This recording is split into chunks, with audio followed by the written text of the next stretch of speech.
Et elle est là toute la différence entre les deux générations. C'est que Stéphane, lui, certes, est allé en Europe de l'Ouest et a été séduit par les nouveaux courants de pensée, mais il a aussi été séduit par la beauté. Et notamment par la beauté de la Madone de Raphaël dans la chapelle Sixtine. C'est ça qu'il voit dans la beauté, une forme de transcendance, et c'est ce qui le différencie de son fils. Il a une forme de foi, il n'est pas vraiment athée. Là où la génération de son fils ne voit l'art que comme un luxe pour les riches, ou même un simple plaisir qu'ils ont d'ailleurs substitué.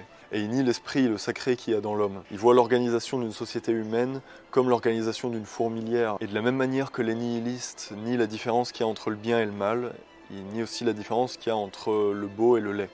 Et ça, dans le livre, c'est imagé par la question de Shakespeare et la paire de bottes. Pour eux, toute la question est de savoir si Shakespeare vaut mieux qu'une paire de bottes. Parce que l'œuvre de Shakespeare, elle représente l'esprit, et la paire de bottes, elle a une utilité concrète. Là où c'est plus compliqué à voir chez Shakespeare, malgré toute la beauté.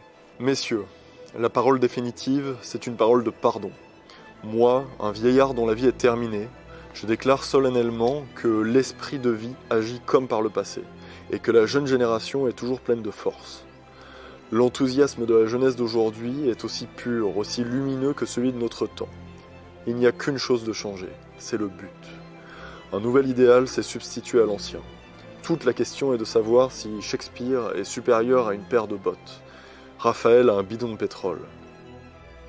Et moi je déclare que Shakespeare et Raphaël sont au-dessus de l'émancipation des paysans, au-dessus de la nationalité, au-dessus du socialisme, au-dessus de la jeune génération, au-dessus de la chimie, au-dessus presque de l'humanité tout entière, car ils sont déjà le fruit, le vrai fruit de l'humanité.